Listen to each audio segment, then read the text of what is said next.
Hi guys, Excel Insider welcomes you back to the channel. Today in this episode I will show how you can combine data from different Excel tables to a single Excel table or directly to a pivot table. For this we will use Power Query. Through Power Query we can append or merge data from different Excel sheets to a single Excel sheet or even export directly to a pivot table. For this we need not to copy and paste data from different Excel sheets to a single Excel sheet. So guys, let us begin the work. For today's episode, I will show how we can append data from multiple Excel files to a single Excel file. For showing that, I have three Excel files here. All these Excel file contains the sales report for different years, ranging from 2018 to 2020. In 2018 file, I have data for 2018 from January to December. In 2019, I have sales data for 2019 calendar year. And in 2020, I have data for 2020 calendar year. Now let me close these files. And here I will make a new Excel file for the combined sales report. And in this file we will append the sales reports of 2018 to 2020 all together without copying and pasting the data. So guys, let's see how. Now let me open this file. The first step is to create the connections with all the tables which we want to append. For that, go to Data tab, Get Data, from File, from the Workbook. To create the link with 2018 sales report, just select the file and hit import. In this dialog box, select the sheet you want to import. Here Excel will show the preview of the data to be imported. Now just click the arrow next to the load button and click load to. Here in this dialog box, just click only create connection and hit OK. Here you can see that Excel has created a connection with 2018 sales report.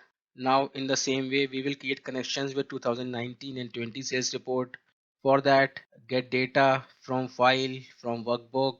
Now select 2019, import, select the sheet, load to, only create connection, hit OK. Now we will import 2020 sales report, get data from file, from workbook, 2020 sales report, import, select the sheet and load to, just create connection. Okay. Now all the three sales report have been imported.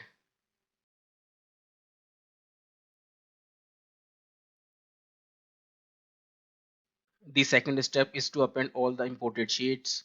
For that, click Get Data, go to Combine Queries and click Append. Here I have option to combine two tables or more than two tables.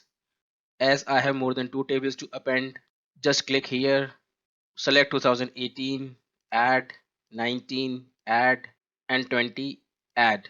Hit OK. Now I can see the Power Query window. Here make sure that all the data has been imported correctly.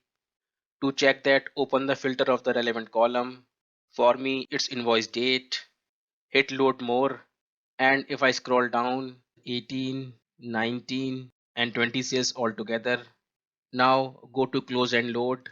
Here if I click close and load, Excel will append all the tables to a single Excel table. And if I click close and load to, I will get all the available options. From here I can directly create a pivot table. For that, just click pivot table report and hit OK. Here you can see that my pivot table has been created and here I am getting all the fields for the pivot table, invoice date to rows. I am getting 2018, 19 and 20 data from all the years. Just drop product name to the columns and sales value to here. Now group the pivot table to month and year.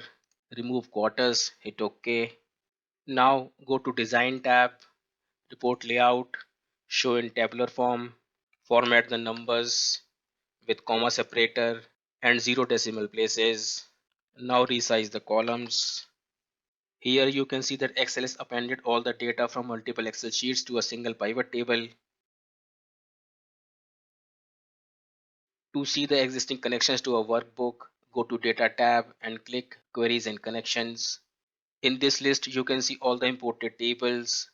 For the appended table, you can change the name as well. Just right click and hit rename 2018 to 20 sales pivot If you double click the connection, it will open the Power Query editor. Here you can make the relevant changes you want. To exit the Power Query editor, just click close.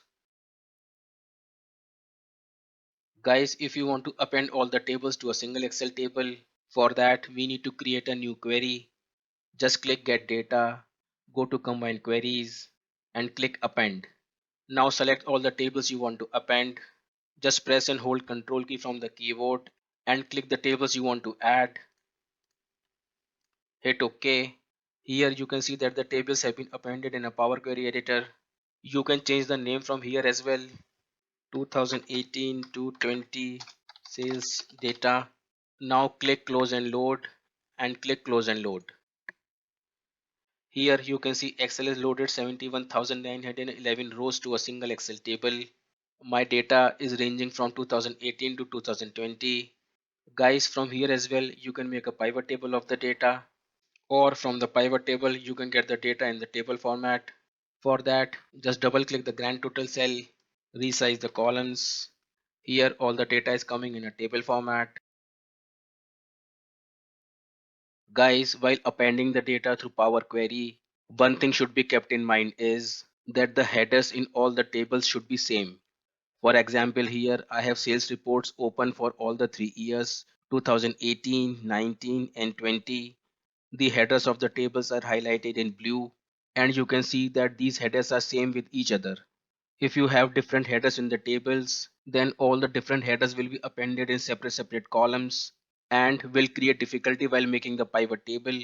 So please make sure that the headers in all the tables are same. Data appended through Power Query is dynamic in nature.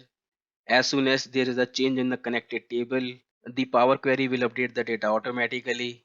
For example, here I have total sales of 8.5 million in 2020 and total sale of approximately 27 million for all the 3 years.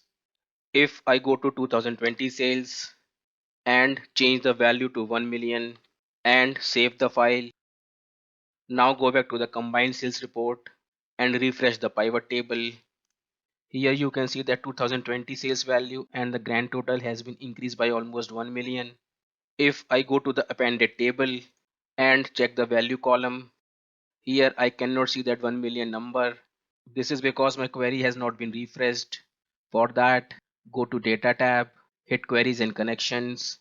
Here in the right corner, I can see the refresh button. Just click that. Now if I open the value filters and scroll down to the bottom, I can see my updated value. So guys, this is how you can refresh the queries and connections. Now guys, here I finish my today's episode. I hope you would have liked it and learned something from it. If you would have liked today's episode, then please give a thumbs up and subscribe the channel for more such videos. If you have any suggestions for me, then please mention those in the comment section. I will try to implement those. The link of the practice file I will leave in the description section. You guys can download and practice. Guys, if you still have some doubts left, then please mention those in the comment section. I will try to resolve them. Now guys, I will take a leave. Thank you for watching. Bye bye and see you in the next video.